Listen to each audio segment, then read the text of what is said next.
আর্জেন্টিনার দেখানো পথে খেলেই বিশ্বকাপে নিজেদের পায়ের নিচে মাটি পেল, নিজেদেরকে ব্রাজিল হিসেবে মেলে ধরল ব্রাজিল দল। একটা ভেতরের ঘটনা বলি, আপনারা তো জানেন না। ম্যাচের আগের দিন কার্লো অ্যানচেলত্তির সঙ্গে ফোনে আমার কথা হলো। বললাম, শোনো কার্লো, আর্জেন্টিনা যেভাবে মিডফিল্ড ওভারলোডেড করে উইংব্যাকদের ইউজ করেনি, শুধুমাত্র ফরওয়ার্ডদের কিংবা নাম্বার 9-10দের ইউজ করেছে, তুমিও সেটা করো। কার্লো আমার কথা মেনে নিল, তাই করলো, ফল তো আপনারা দেখলেন। এই জোকসটা খুবই লেইম একটা জোকস, খুবই খুবই থার্ড ক্লাস পর্যায়ের জোক। কিন্তু ইন রিয়ালিটি যেটা হয়েছে, ম্যাচের আগের দিন আমি আলোচনাতে বলেছিলাম এই ব্রাজিল হাইতি ম্যাচ নিয়ে, যে আর্জেন্টিনা যে স্ট্র্যাটেজিতে গিয়েছে ব্রাজিল চাইলে ফলো করতে পারে। পুরোপুরি ফলো হয়তো ব্রাজিল করেনি, কিন্তু ওই স্ট্র্যাটেজির কাছাকাছি স্ট্র্যাটেজিতে খেলে ব্রাজিল হাইতিকে হারিয়েছে। তার চেয়ে বড় কথা, ব্রাজিলের খেলার ওই ফ্লেয়ারটা আমরা দেখতে পেয়েছি। একটা একটা করে বলি।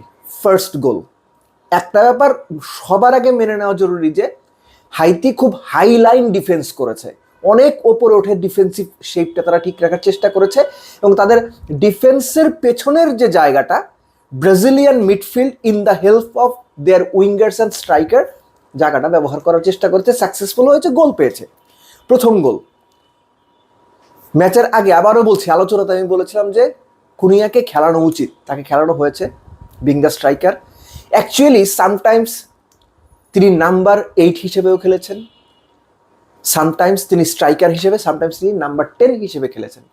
প্রথম গোলটার কথা চিন্তা করলেন, মিডফিল্ডে বল রিকভারি করলেন, রিকভারি করে ভিনিসিয়াস জুনিয়রকে বল ছাড়লেন, এবং ভিনিসিয়াস জুনিয়র রান কমপ্লিট করতে করতে কুনিয়া ডিবক্সের ভেতরে গিয়ে হাজির। খেয়াল করেন, ভিনিসিয়াস শট নিলেন, রিবাউন্ড হলো, লাকিলি হোক কুনিয়ার পায়ে লেগে বল জালে, কুনিয়া কিন্তু রানটা কন্টিনিউ করেছেন। দ্বিতীয় গোল,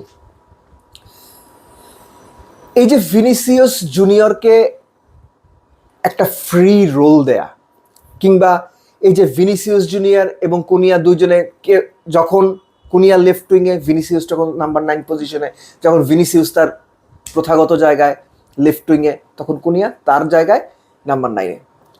দ্বিতীয় গোলটা, it's complete brilliance, it's complete brilliance of the combination of Vinicius junior and Kunia.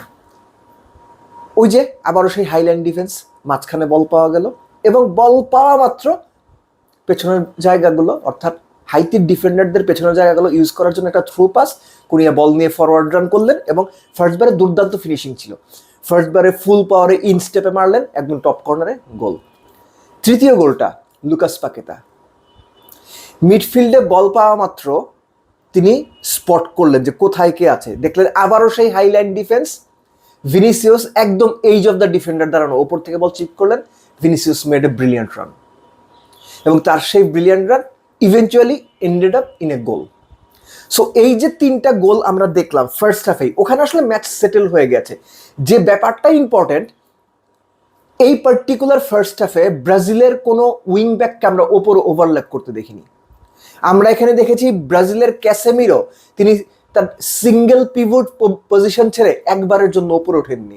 এখানে আমরা দেখেছি মূল স্ট্রাইকার কুনিয়া নিচে এসে ব্রুনো গিমেরেস এবং একই সঙ্গে লুকাস পাকেতাকে হেল্প করছেন ইন্টারসেপ্ট করতে, বল রিকভার করতে, এবং পাওয়া মাত্র ভিনিসিয়াস জুনিয়র এবং রাফিনিয়া যে যেখানে আছেন, রাইট উইংয়ে খুব কম বলই গেছে, তারা হাইতির ডিফেন্ডারদের পেছনের লেফট ওভার যে জায়গাগুলো, অনেক স্পেস বাকি ছিল, সেই জায়গাগুলোতে বল প্রডিউস করার চেষ্টা করেছেন। এমনকি যে গোলটা অফসাইডের কারণে বাতিল হয়েছে সেখানেও একই ঘটনা, এবং একই সঙ্গে রাফিনিয়া যে চান্সটা মিস করেছেন গোলকিপারকে চিপ করতে গিয়ে, যদিও সেটাও অফসাইড ছিল, সেখানেও একই ঘটনা ঘটছে। অর্থাৎ ব্রাজিল স্ট্র্যাটেজিক্যালি 4-4-2 ফরমেশনে গিয়ে তাদের দুই উইংব্যাককে আটকে দিয়ে, এবং মাঝখানে নাম্বার 9 এবং নাম্বার 10 হিসেবে একই সঙ্গে দুজন প্লেয়ারকে ব্যবহার করেছেন, এক একজন এক এক সময় এক এক রোল প্লে করেছেন।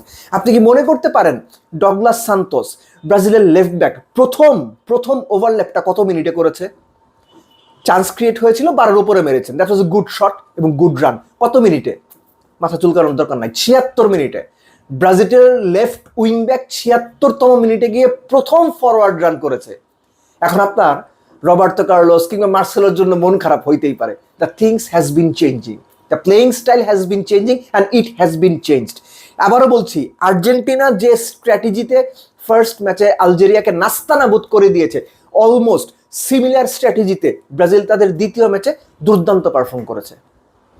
হাইতিকে একটা প্রেস করতে হবে যে তারা 10 জন নিয়ে বাস পার্ক করা কিংবা ডিফেন্সিভ ফুটবল খেলতে যায়নি। ব্রাজিলের এগেনস্টেও তারা মোটামুটি একটা ফ্লোয়িং ফুটবল খেলতে গেছিল। 5-4-1 ফরমেশনে 5 জন ডিফেন্ডার, এর মধ্যে 3 জন সেন্ট্রাল ডিফেন্ডার, 4 জন মিডফিল্ডার নেই। কিন্তু ব্রাজিলের ওই যে মিডফিল্ড মেকানিজম, পাকেরা গোমেরেস দুজনেই দুর্দান্ত ছিলেন এবং তাদের যে পাসিং অ্যাকুরেসি, এটা আসলে অ্যাকচুয়ালি হাইতির কোনো জবাব দেওয়ার ছিল না। এবং বেসিক্যালি তারা পেছনে এত বেশি জায়গায় রেখেছে, আপনি খেয়াল করে দেখেন প্রথম দুইটা গোলেই আপনার প্রথম গোলটা বাদ দিয়ে পরের 2 গোলে ডিফেন্স ফরওয়ার্ডকে চেজ করেছে।